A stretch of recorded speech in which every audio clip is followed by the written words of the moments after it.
Victor Hugo, au cours de votre vie, vous avez mené de nombreux combats politiques et humains. Revenons ensemble dessus. Qu'avez-vous fait pour combattre la misère? J'ai appelé à des lois sociales afin d'améliorer les conditions de vie épouvantables des pauvres. J'ai écrit Les Misérables et j'ai prononcé de nombreux discours dans le but de dénoncer cette misère. Que pensez-vous du sort des femmes à notre époque? Je m'en insurge. J'ai dénoncé à plusieurs reprises les conditions des femmes dans certaines de mes œuvres, comme Les Misérables ou Angelo. Je pense que les femmes méritent une place plus importante dans la société.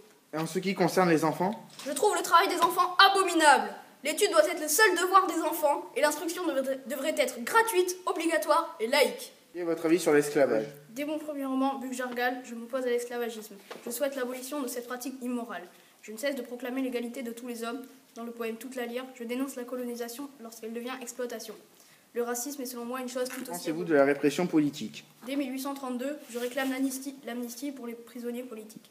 Ma maison de Bruxelles a même servi de refuge aux communards il y a 2 ans, ce qui prouve que je les soutiens. On sait tous que votre parcours politique a été mouvementé. Pouvez-vous nous en parler?